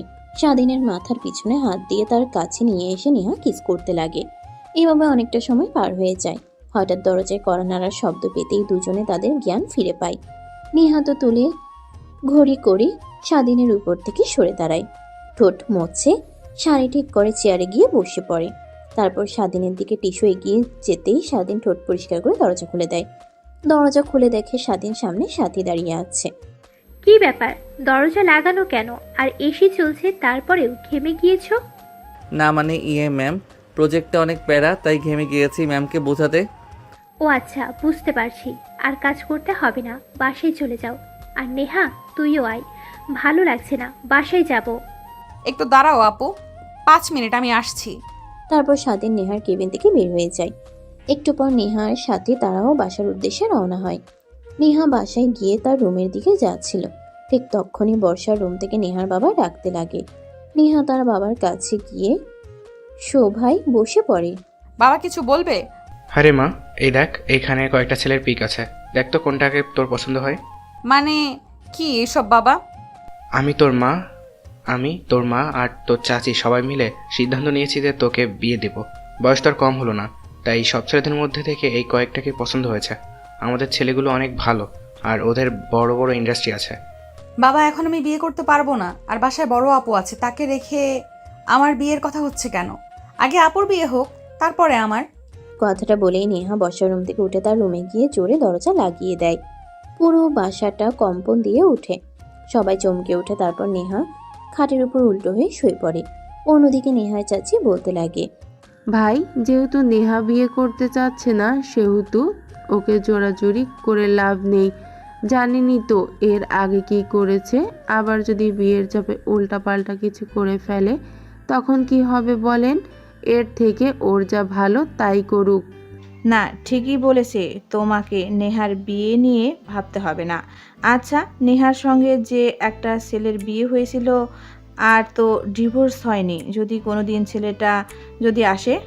ভাবি আপনিও না, ছেলেটা যে ভয় পেয়েছে আর ভাই যে ওকে মেরেছে, আমার তো মনে হয় না আর ছেলেটা এ বাড়ির ত্রিসীমানায় আসবে। তোমরা সবাই এখানে কি নিয়ে কথা বলছো? আর নেহার রুমে দরজা লাগানো, অনেক ডাকাডাকি করলাম কিন্তু খুলছে না। বাদ দে, তুই এইখানে বয়। হ্যাঁ বসছি, আর তোমাদের একটা খুশির সংবাদ দেওয়ার আছে। আমরা আজ সেই ইন্ডাস্ট্রির সঙ্গে ডিল ফাইনাল করেছি আর আমাদের প্রজেক্ট কোয়ালিটি অনেক ভালো। আমরা আশাবাদী এটা শেষ হওয়ার পর আরও বড় বড় ডিল নিয়ে তাদের কাছে যেতে পারবো। আর জানো আজ কি হয়েছে? সাথীর কথা শুনে সবাই উদ্বেগ নিয়ে সাথীর দিকে তাকিয়ে থাকে। তারপর সাথী স্বাধীনের বিষয়ে সব বলতে লাগে। নিহার বাবা আর সাথীর বাবা দুজনে অবাক হয়ে যায়। কি বলো মা, এই আধুনিক যুগেও কিনা একটা আধুনিক ছেলে এইভাবে বোঝাতে পারে? জানো, আমার যখন নতুন নতুন বিজনেস স্টার্ট করি তখন প্রত্যেকের সামনে গিয়ে এভাবে বোঝাতাম, কিন্তু কিছুতেই বোঝাতে না পারায় আমাদের আর দিন দেওয়া হতো না। আজ তোমার কথা শুনে ওই পুরোনো দিনের কথা মনে পড়ে গেল। আর এই আনন্দে অফিসের সব এমপ্লয়ীদের আমি একটা পার্টি দেবার কথা ভাবছি। আগামী 7 দিনের মধ্যে বাসায় আয়োজন করে একটা পার্টি দিই নাকি? তোমাদের এতে কোনো অমত নেই তো? না মামুনি, কোনো অমত নেই। আমারও তো যখন বড় ডিল পেতাম তখন বাসায় অনেক খুশি হয়ে আসতাম আর অফিসের সব এমপ্লয়ীদের নিয়ে আনন্দ করতাম। তোমাদের আনন্দ না হয় আমরাও একটু অংশীদার হলাম নাকি ছোট? হ্যাঁ ভাই, ঠিক বলেছ। অনেক দিন হলো এনজয় করা হয় না, পার্টিতেও আর যাওয়া হয় না। মনে হয় ধীরে ধীরে বয়স বাড়ছে। কি এনজয় করবে? বুড়ো বয়সে কি ভীমরতিতে ধরেছে নাকি? কিসের বুড়ো? হ্যাঁ, এখনও মেয়েকে বিয়ে দিতে পারলাম না, নাতি নাতনির মুখও দেখিনি, আর বুড়ো বানিয়ে দিলে? এখনই তো বয়স এনজয় করার। নিহার চাচার কথা শুনে সবাই হাসতে লাগে। অন্যদিকে নিহার রুমে গিয়ে পুরো রুম এলোমেলো করে ফেলে। যে কেউ হঠাৎ রুমে আসলে বলবে এখানে কোনো পাগল বসবাস করে। নেহা খাটের সঙ্গে পিঠ ঠেকিয়ে মাথা হাঁটুর সঙ্গে ভাঁজ করে কান্না করতে লাগে আর আনমনেই ভাবতে লাগে, কেন তুই আসলি আবার আমার জীবনে? ভালোই তো কাটছিল, তোর মায়াও তো কাটিয়ে ফেলেছিলাম। হঠাৎ আমার জীবনে আসলি, এখন আবার এসে আপুর সঙ্গে অভিনয় শুরু করেছিস। কিভাবে বাবা মা চাচা চাচিকে বলবো? তারা তো আবার যদি জানতে পারে স্বাধীন এসেছে, তাহলে বাবা আবার রেগে ওকে অনেক মারবে। নেহা এসবই কথা ভাবছিল। অন্যদিকে স্বাধীন বাসায় গিয়ে ফ্রেশ হয়ে রান্না করছিল। হঠাৎ ফোন বাজে। দূরের রুমে এসে দেখে তার মা ফোন করেছে। রিসিভ করে কানের কাছে ধরতেই ওই পাশ থেকে কান্নার শব্দ আসে। মা, কি হয়েছে? এইভাবে কান্না করছো কেন? আর বাড়ির সবাই ঠিক আছে তো? বাবারে বলিস না, তোর বাবার অবস্থা একদমই ভালো না। মুখ দিয়ে ফ্যান বের হচ্ছে, কোনো কথাই বলছে না। প্রায় 5 মিনিট হলো তোর বোনকে পাঠিয়েছি ডাক্তারকে ডেকে আনতে, এখনো আসছে না। কি করব কিছুই বুঝতে পারছি না। কি বলছো মা? তার মানে কি বাবার আবার ওই আগের অবস্থায় চলে গিয়েছে? তুমি ডাক্তারের ভরসা না করে এখনই একটা গাড়ি করে হাসপাতালে নিয়ে যাও, ডাক্তারকে দেখাও, তারপর কি হয় আমাকে ফোন করে জানাও। ঠিক আছে বাবা, আমি তাই করছি। স্বাধীন চিন্তিত হয়ে পড়ে। অন্যদিকে রান্না পুরো দুর্গন্ধ বের হয়। স্বাধীন তড়িঘড়ি করে পানি ঢেলে দেয়, খাবার নিচে রেখে দেয়। কি করবে বুঝতে না পেরে রুমে গিয়ে চিন্তা করতে লাগে। প্রায় 1 ঘন্টা পর আবার স্বাধীনের মা স্বাধীনকে ফোন করে। রিসিভ করে কানের কাছে ধরতেই ওই পাশ থেকে বলতে লাগে, বাবারে তোর কথা মতো তোর বাবাকে হসপিটালে নিয়ে এসেছি। তারা বলছে তোর বাবা ঠিক আগের অবস্থায় চলে গিয়েছে, এইবার অপারেশন করতে অনেক টাকা লাগবে। কি বলো মা? আর বাবার এখন কি অবস্থা? হ্যাঁ, তোর বাবা এখন ঠিক আছে, আইসিইউতে ভর্তি আছে। ডাক্তার তার কেবিনে ডেকে নিয়ে গিয়ে কথাটা বলল। কি করব এখন কিছুই তো বুঝতে পারছি না। আগে চিকিৎসা করানোর জন্য সব জায়গা বিক্রি করে দিয়েছি, শুধু বাড়িটুকু আছে, ওইটা বিক্রি করে দিলেও তোর বাবার চিকিৎসার টাকা হবে না। কত টাকা লাগবে মা? আর তুমি অ্যাম্বুলেন্সে করে ঢাকায় নিয়ে আসো, এখানে অনেক ভালো ভালো হসপিটাল আছে। হ্যাঁ, ডাক্তার তাই বলল ঢাকায় নিয়ে যেতে আর অপারেশন করতে, না হলেও কমপক্ষে 30 লক্ষ টাকা লাগবে। এতগুলো টাকা কিভাবে জোগাড় করব কিছুই বুঝতে পারছি না বাবা। কি বলো মা, এতগুলো টাকা? আচ্ছা তুমি ঢাকায় নিয়ে আসো, আমি দেখছি টাকা ম্যানেজ করতে পারি কিনা। কথাটা বলেই স্বাধীন ফোন রেখে দেয়। তারপর কিছু একটা ভেবে স্বাধীন নাম্বারে ফোন করে, কিন্তু ফোন রিসিভ হয় না। স্বাধীন চিন্তিত হয়ে যায়। তখনই নেহার নাম্বার ছিল, নেহার নাম্বারে ফোন করে। অন্যদিকে নেহা বসে থেকে কান্না করছিল। এমন সময় ফোন আসায় ওঠে, ফোন রিসিভ করে দেখে সেই ছিল চেনা নাম্বারটা। নিজের অজান্তেই নেহার বুক ধুকপুক করতে লাগে। কাঁপা কাঁপা হাতে ফোন রিসিভ করে কানের কাছে ধরে হ্যালো বলতেই ওপাশ থেকে স্বাধীন বলে, ম্যাম, সাথী ম্যামের কি কিছু হয়েছে? অনেকক্ষণ ধরে ফোন করছি বাট রিসিভ করছে না। ও আচ্ছা, তলে তলে এত দূর চলে গিয়েছিস। কালকে আগে অফিসে যাই, তারপরে তোর একটা ব্যবস্থা করছি। ম্যাম, উল্টাপাল্টা কিছু ভাববেন না। আসলে সাথী ম্যামের সঙ্গে জরুরি একটা কথা বলার আছে, তার জন্যই আর কি ফোন করেছি। তা তো বুঝতেই পারছি কি, তা শুনে একবার তোর জরুরি কি কথা? না, মানে ম্যাম, আমার কিছু টাকা লাগতো, 30 লক্ষ টাকা।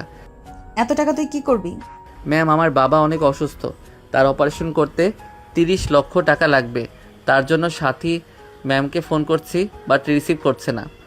আঙ্কেলের কি হয়েছে, আর ঠিক আছেন তিনি? হ্যাঁ, এখন সুস্থ আছে, আর ডাক্তার বউয়ের আছে 48 ঘন্টার মধ্যে অপারেশন না করলে আর বাঁচানো সম্ভব হবে না, তাই ঢাকায় আসছে। আর আমার কাছে তো টাকা নেই এতগুলো, তাই আর কি একটু যদি হেল্প করতেন, প্রত্যেক মাসে আমার বেতন থেকে টাকা কেটে রেখে দিতেন। মুখের মগের মুল্লুক নাকি? এতগুলো টাকা কখনো একসঙ্গে চোখেও দেখেছিস? আর তোকে 30 লক্ষ টাকা দিব, তুই পরে কাজ না করে যদি ভেগে চলে যাস তখন কি হবে? কথাটা বলেই নেহা ফোন কেটে দেয়। স্বাধীন অবাক হয়ে যায়। ফোনের দিকে তাকিয়ে আনমনেই ভাবতে লাগে। নেহা, তোমার এত দেমাগ, আগে তো এমন ছিলে না। অন্যদিকে নেহা তড়িঘড়ি করে তার ফোন থেকে স্বাধীনের অ্যাকাউন্টে 35 লক্ষ টাকা পাঠিয়ে দেয়। স্বাধীন এসব কথা ভাবছিল, হঠাৎ মেসেজ আসে। মেসেজের দিকে তাকিয়ে চোখ চড়ক গাছ হয়ে যায়। মেসেজটা ওপেন করতেই তার ঠোঁটে এক চিমটি হাসির রেখা টানে। ঠিক আগের মতো অভিনয়টা আছে, শুধু তাছাড়া আর কিছুই নেই, একদম চেঞ্জ হয়ে গিয়েছে। অভিনয় করে মন জেতা সব কিছুই। ঠিক তখনই ফোন আসে। স্বাধীন দেখে নেহা ফোন করেছে, রিসিভ করে বলতে লাগে, অনেক অনেক ধন্যবাদ ম্যাম, জানি না আপনার ঋণ কখনো শোধ করতে পারবো কিনা।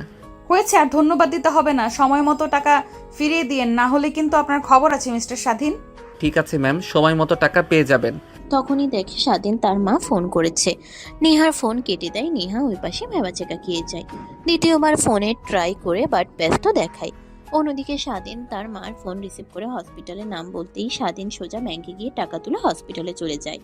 তারপর স্বাধীন তার বাবাকে হসপিটালে এডমিট করে কাউন্টারে টাকা দিতেই আগামীকাল অপারেশন হবে, বিদেশ থেকে বড় ডাক্তার আসবে এটা বলেন। স্বাধীন তার মায়ের সঙ্গে বেশ কিছুক্ষণ থেকে তার ছোট্ট বোনকে নিয়ে বাসায় চলে আসে। স্বাধীন বাসার কাছে আসতেই দেখে তার বাড়ির সামনে একটা কালো গাড়ি দাঁড় করানো। স্বাধীন চিনতে পারে, ধীরে ধীরে সামনের দিকে যেতে লাগে। তার রুমের দরজা খোলা। স্বাধীন অবাক হয়ে যায়। দরজা দিয়ে উকি দিয়ে দেখে সাথী বসে আছে তার রুমে ফোন দেখছে। সাথী স্বাধীনকে দেখতে পেয়ে দৌড়ে আসার জড়িয়ে ধরে পেছন থেকে। স্বাধীনের বোন এসব দেখে নিজের হাত দিয়ে চোখ বন্ধ করে ফেলে। আরে ম্যাম, কি করছেন আপনি? প্লিজ ছাড়ুন, কেউ দেখে ফেলবে। কে দেখবে? কেউ আসবে না। আর তুই আমার ফোন রিসিভ করছিস না কেন নেহা বল? তোমার বাবা অনেক অসুস্থ, ঢাকায় নিয়ে এসেছো, অনেক টাকা লাগবে নাকি? আর আমাকে একটাবার ফোন করে বলতেও পারলে না?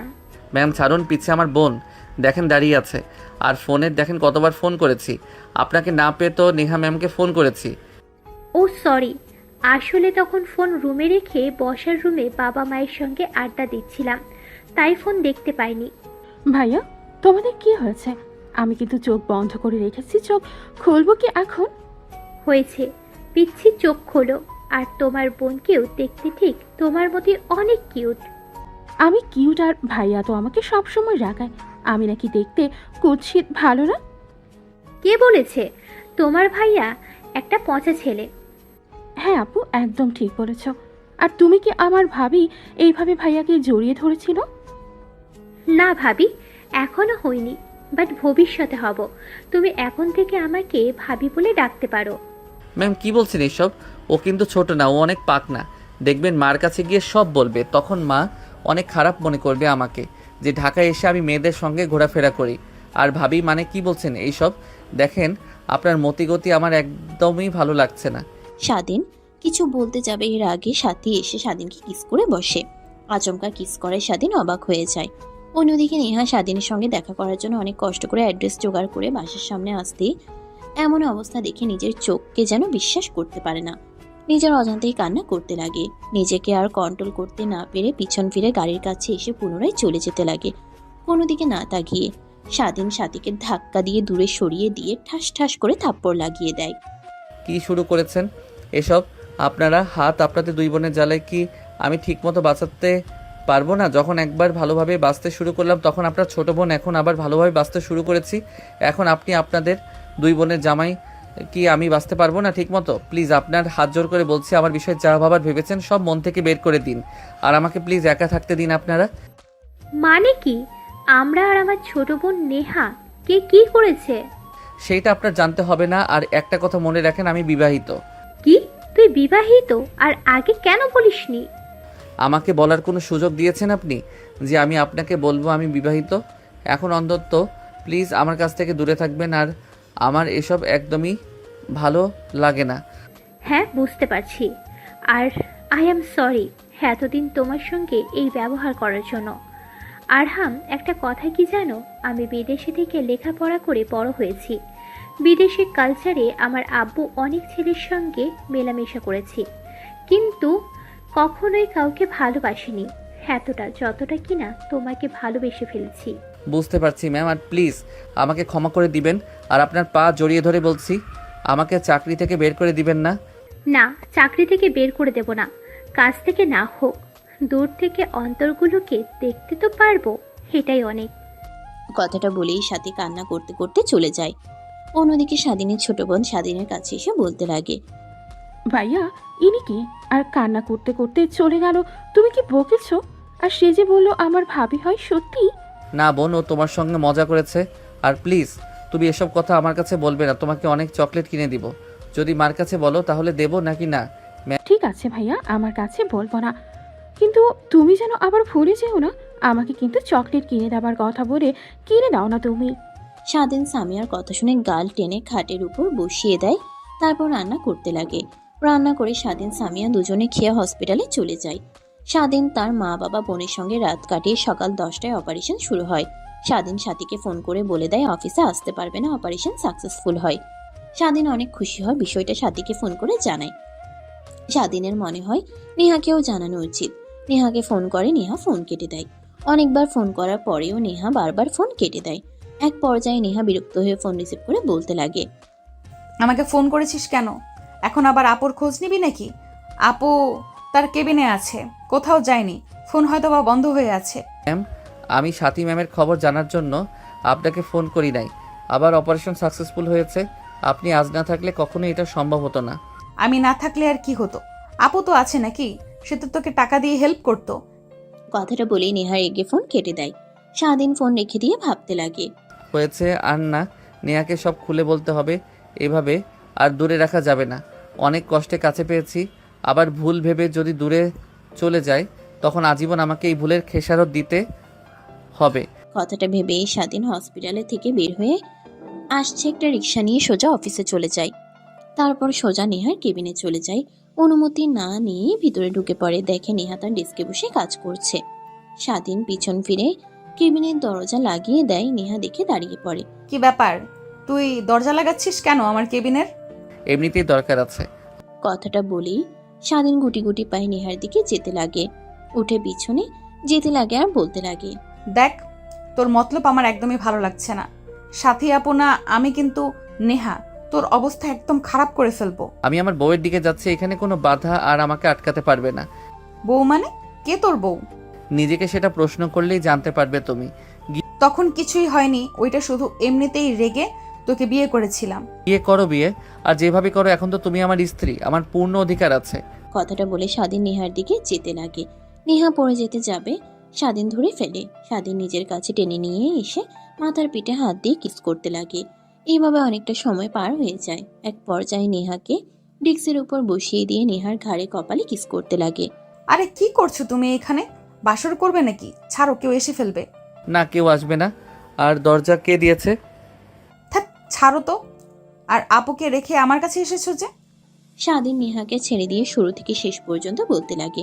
নেহা শুনে অনেক রাগ হয়, তারপরও নিজের রাগকে ঘুমিয়ে স্বাধীনকে জড়িয়ে ধরে বলতে লাগে, অনেক দূরে থেকেছে তোমার কাছ থেকে, আর নয়। বাবা মা চাচা চাচি সবাইকে বলবো তারা মেনে না নিলে তাদের কাছ থেকে দূরে চলে যাব। আর হ্যাঁ, এই কোম্পানিতেই 50% শেয়ার আমার আর 50% শেয়ার সাথে নিয়ে দুজন আগামী জীবন পার করতে পারবো। দ্যাট কি বলো তুমি? আর সবাইকে ম্যানেজ করব, সবাই একসঙ্গে থাকবো। আচ্ছা, সেটা জানা যাবে। এখন চলো, আঙ্কেলকে দেখতে যাব। কথাটা বলেই নেহা আর স্বাধীন দুজনে বাইরে বের হয়ে আসে। স্বাধীন হাঁটছিল, নেহা এসে স্বাধীনের হাত জড়িয়ে ধরে হাঁটতে লাগে। শালে ছাড়িয়ে দিতে গিয়েও নেহা আরো শক্ত করে জড়িয়ে ধরে। পুরো অফিসের সবাই এটা দেখে, সাথীও দেখে। সাথী নিজের অজান্তেই চোখ দিয়ে 2 ফোঁটা পানি বের হয়। নিজের হাত দিয়ে মুচকে একটা হাসি দেয় অন্যদিকে তাকিয়ে। নেহা আর স্বাধীন দুজনে হসপিটালে চলে আসে। তারপর স্বাধীন তার বাবা যে কেবিনে, সেই কেবিনে নেহাকে নিয়ে যায়। নেহা কেবিনে ঢুকেই স্বাধীনের মার পাশে বসে সালাম করে। স্বাধীনের মা হঠাৎ কেউ এসে পাশে সালাম করে ভ্যাবাচ্চেকা খেয়ে যায়। স্বাধীনের দিকে ড্যাব ড্যাব করে তাকিয়ে থাকে। নেহা উঠে বলতে লাগে, মা, নেত্রী অবাক হচ্ছেন তাই না? আসলে আমি আপনার ছেলের বউ। কথাটা শুনেই স্বাধীনের মা স্বাধীনের দিকে ড্যাব ড্যাব করে তাকায়। স্বাধীন মাথা দিয়ে হ্যাঁ বোঝায়। কিভাবে আর কিছু তো বুঝতে পারছি না। তোমাকে দেখে তো মনে হচ্ছে অনেক সম্ভ্রান্তকরের মেয়ে তুমি। তারপর নেহা আর স্বাধীন দুজনে শুরু থেকে শেষ পর্যন্ত বলে কিভাবে তাদের বিয়ে হয়, কিভাবে ঠিক তক্ষণই পিছনে একটা গম্ভীর কণ্ঠস্বর শুনতে পায় নেহা। নেহা পিছনে ফিরে তাকিয়ে অবাক হয়ে যায়। বাবা, বাবা, তুমি এখানে? আমারও তো একই প্রশ্ন, তুই এখানে কি করছিস?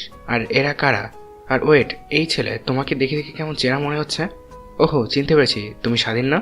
কথাটা শুনেই স্বাধীন মাথা নিচু করে ফেলে। বাবা, ও না, আমি আরও ওর কাছে গিয়েছি।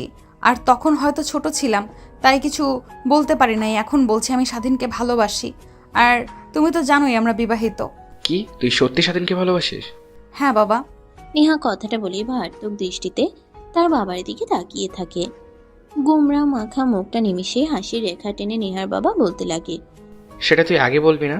আর স্বাধীনকে কই থেকে পাইলি? আমি তো অনেক বড় ভুল করেছি তোমার সাথে বাবা, প্লিজ আমাকে ক্ষমা করে দিও। আর আমার পাগলি মেয়েটাকে প্লিজ তুমি কষ্ট দিও না, সবসময় আগলে রেখো। ঠিক আছে আঙ্কেল, আমি আমার সর্বোচ্চ দিয়ে চেষ্টা করব। আঙ্কেল মানে? বাবা বলবে এখন থেকে, নো আঙ্কেল। কথাটা বলেই নেহার বাবা হাসতে লাগে। নিমিষে পুরো কেবিনটা হাসির আমেজে পরিপূর্ণ হয়ে যায়। সমাপ্ত।